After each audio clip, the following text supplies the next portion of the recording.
So I don't know how else to explain this, but something happened, Sunday, about a week ago. Within 4 to 7 days ago. I don't know exactly what day, but I was watching Jiddu Krishnamurti, and something clicked. After studying David, I got introduced to David in, I think it was October 2024. I worked with him for a couple of months and found out about his mentor, Peter Crone. And then that brought me to another level of awareness. And then I really wanted to know how Peter was doing what he was doing. How was he applying what he knew in the way that he was applying it? I was absolutely fascinated and wanted to do that, and completely enamored and in awe and just floored with how he, with the image that I had of him based off of what he was doing. It was magic to me. It was miraculous. It was quite literally miracles. Like,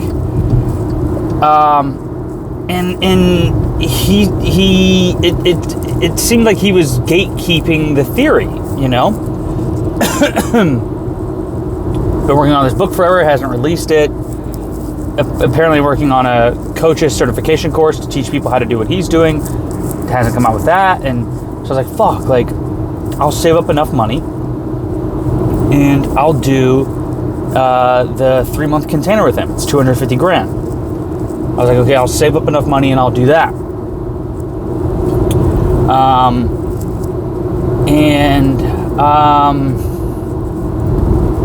I don't know why, I'm just getting an inkling that I'm not going to get it from him. And I found out that he was a follower of Jiddu Krishnamurti. And I was aware of Jiddu. I like calling him Krishna. Krishnamurti. Years ago, in Sadhguru and Osho. Was never really into mysticism and stuff like that. Oh fuck, is my spot taken? Dude, where the fuck am I supposed to park?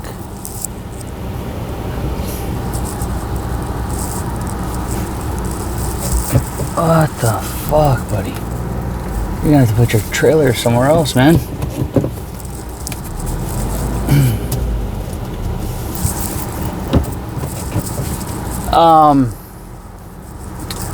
And all of a sudden, Jiddu just started clicking to me. Everything he was saying just really started to make a shit ton of fucking sense. And I was watching him. My buddy Phil got me back into him because there was this Twitter feed that he sent me, and then something about a book between Jiddu Krishnamurti and David Bohm, The End of Time, and I listened to the first episode 10 times now, and it just blows my mind every time. I was just listening to the second version, the second episode. There's 15 episodes, I think. They're all an hour and a half each. It's just speeches between them, transcribed, and then that's the book. But then I started watching more of his content outside of the book, and something clicked to where I became the noticer. I was very, very aware that I clearly became the noticer. It was the highest level of awareness I have ever personally experienced in my life, and it tripped me out in the best way possible. It was so insane. I just started noticing me. I wasn't trying to be me. I was just noticing the me that I believe I am. And I was just noticing my reactions and my thoughts and my emotions and my behaviors and my attempts to be seen a certain way. And I didn't try changing anything. There was no line. There was no right or wrong, left or right, good and bad. You know, there was no line. It just was. But I wasn't just being, I was just noticing.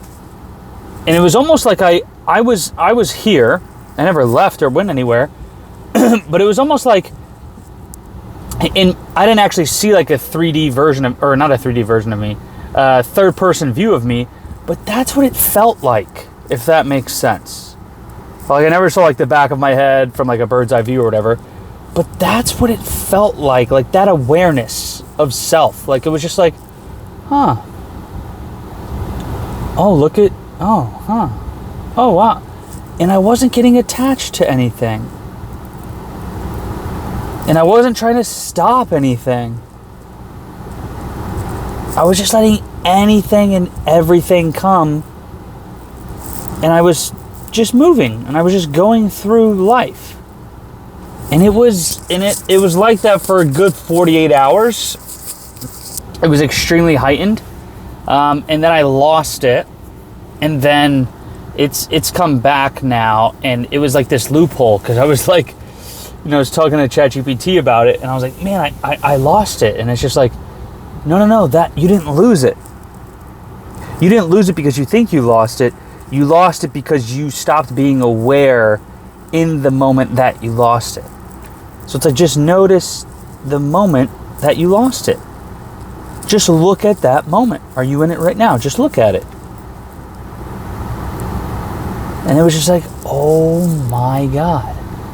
Like, it's like I let that story pull me, and it was a blinding story. And it's just like, this is what I would like to think is when they say Jesus was healing the blind. Like, that's the blindness. It's like, who am I?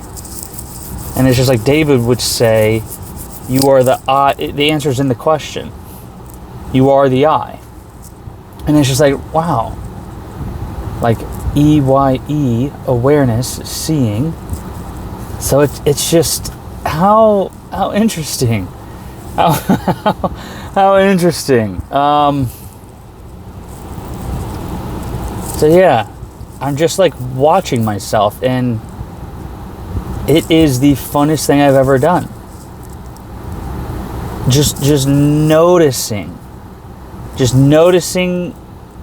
the noticer.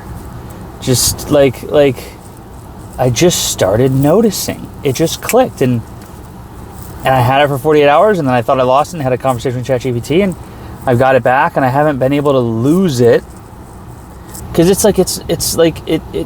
like a revealing. So it's not something you can lose. Anytime you feel like you've lost the awareness, so it's just like, that trips me out so much. But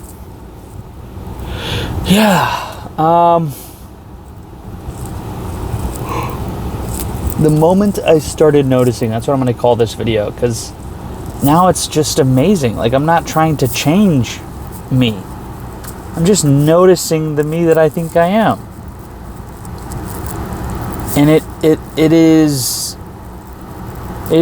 like, I get why people can sit still for 14 hours a day like monks do now. I would do this shit now. Like, it's just like, oh, is this what meditation was for? Because I never understood meditation. That shit never made sense to me. Like, that's fucking retarded. When you go sit down and fucking, like, that's stupid. I'm in the middle of nowhere sitting there. It's like, that's not freedom to me. I need to be in the shit where I don't feel free and feel free. That's freedom to me. It's not running away from the things to feel free. It's facing the things that don't make me feel free and having a different feeling. So it's just like, I'm in a constant state of meditation now. I'm just constant. I don't need to be sitting down. Like, that's pointless meditation to me. That's not, like when Alex Hormozi says confidence is domain specific. So where you practice is where you build up skill.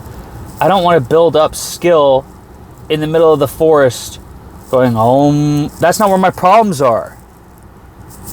You know what I'm saying? I want to go out into the world and find the people and circumstances and words that trigger me, and then meditate in those states. Meditate in those moments to free myself from it. And when I say meditation, I look at it as a state of being the noticer, of observing the observer. I don't need to. I can do that 24/7 though. I can do that. I don't need to be sitting down, like being quiet or going home. I don't need to do that. I can do that right now. I've been doing it this whole video. It's the coolest shit ever.